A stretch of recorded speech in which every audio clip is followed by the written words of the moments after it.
reasons, my wife and I decided that we would mainstream Patrick in Jefferson County Public Schools because, as I said earlier, Kentucky is famous for what? Education, right? We're always at the top of the list. But anyway, my wife and I, when Patrick was very young, talked about moving out of Louisville and getting a place with, 6 or 7 or 8 acres, a little space. But we found that the services that the state would provide, he might get a vision itinerant or a physical therapist or an occupational therapist 1 hour a week as this person floated around the different, districts. But in Jefferson County, where we lived in the city of Louisville, it's 100,000 kids in this district, 100,000 young people in this school district, and there were a lot of services available for Patrick. And we wanted to take full advantage of those, so we stayed there. Patrick got in Head Start and then preschool and all the things you've heard about. I went to night work so that I could be the parent that went to all of the, do they call them IEPs down here? Are they still called individual educational plans? It's probably an antiquated term, but that's where they were to me. And it was so funny because the ladies and the men that were on these committees, they would allot 2 hours of their day for Patrick's IEP for the year, and we'd get to lunchtime and it'd be about halfway through because Dad wanted to know everything. I was his greatest advocate. One of the fellows I became friends with, it was Patrick's vision itinerant. This is all years ago, and we're still friends. But he told me one time we were out having lunch, and he said, I think the reason they assigned me to you was because they were scared of you. And I'm like, what do you mean they were scared of me? I was just a dad who wanted the best for his son. I wanted to know what Patrick was going to be doing every minute of every day, how he was going to be learning, who was going to be teaching him. I didn't want any downtime for Patrick. It was so easy for Patrick to have downtime. He self-entertained. He'd sit in the corner and roll his head like Stevie Wonder and just be all alone and be happy. And he wouldn't complain. We wouldn't hear about it. I was just not going to have that.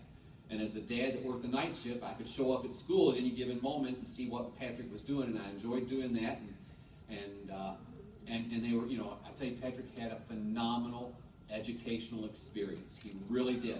I joined the Jefferson County Exceptional Child Education Panel.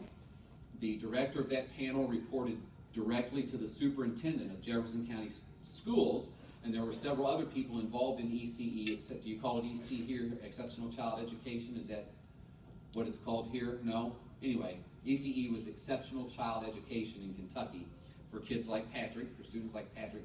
Got involved with them so that I knew who to call, about what, so that I could get all the greatest things I could get for my son so that he could learn everything that he could learn while he was in school. Because I said earlier, his mother had said whatever his potential was, he was going to get there, and we were going to make sure it happened. Now, Patrick got he had some great toys, if you will. Take a break, so. You may be wondering, well, how does a visually impaired student like Patrick with zero vision, he doesn't see the blackboard or any of those sorts of things, how does he learn? Because he does learn, he learns differently, right? Now this is a more recent model, and some of you might be familiar with this little product. This is called I'll let you explain it. All right, so this is a Braille note, which is kind of like a laptop for visually impaired people. You'll see these keys up here, they represent the 6 dots in what's known as the Braille cell, dots 1 through 6.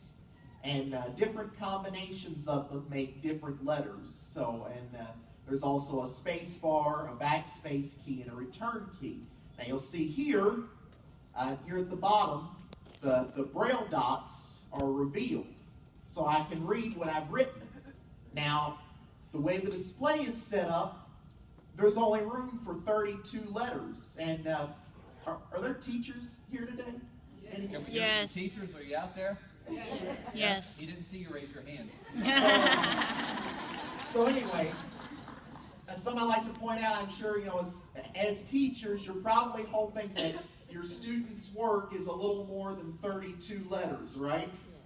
So anyway, because there's only 32 letters on the display, I can hit these buttons with my thumb, or any finger for that matter, and it will advance the display or move it forward so that I can read what I wrote. And it also talks, but I generally leave the speech on because unfortunately the teachers had to deal with every day. So I decided not to let it talk either. And it's got all these little ports for SD cards and those USB thumb drives.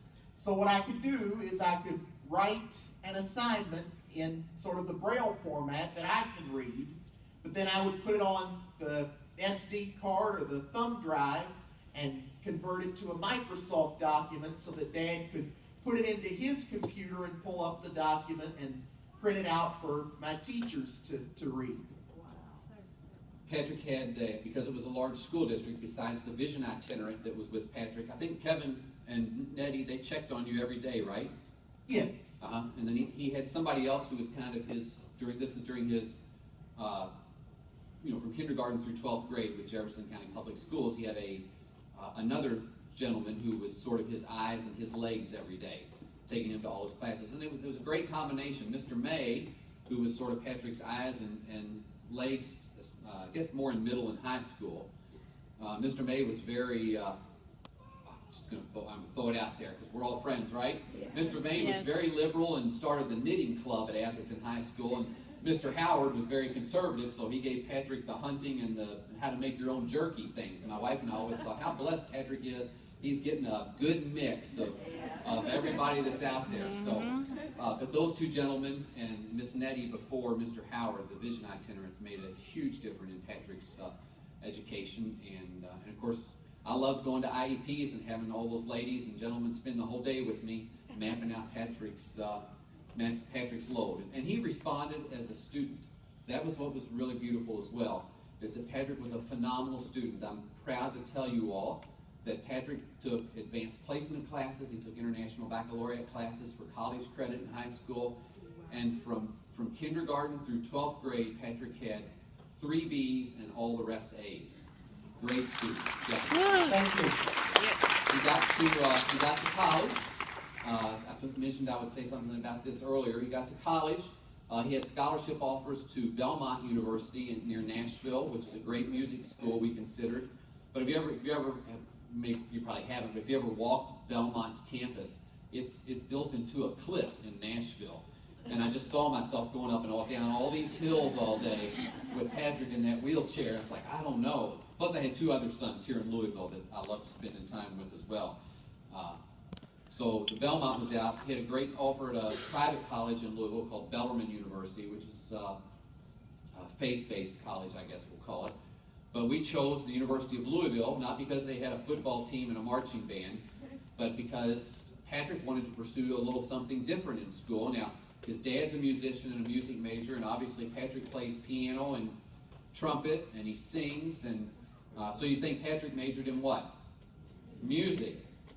No, I was actually a Spanish major, and as a matter of fact, I tested out of 2 years of Spanish and entered my freshman year taking junior level Spanish classes. So, I've got to ask, por aplauso, ¿cuántos aquí hablan español? Unas personas. Bueno, es un placer estar aquí con ustedes esta mañana para compartir mi historia. And for those who didn't aplauso, please translate. Well, first of all, I'd ask by applause, how many here speak Spanish?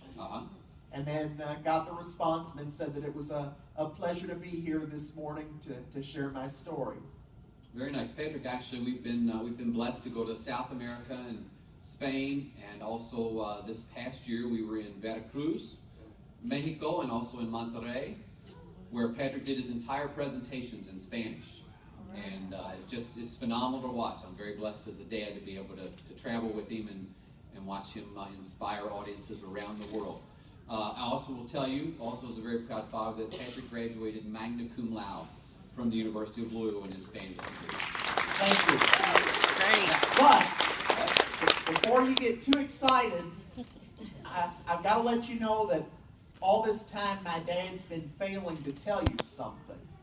And that is that I also had straight F's. That is faith, family, friends, and what many of us in this country often take for granted, freedom. Amen. Those are some pretty good F's, right?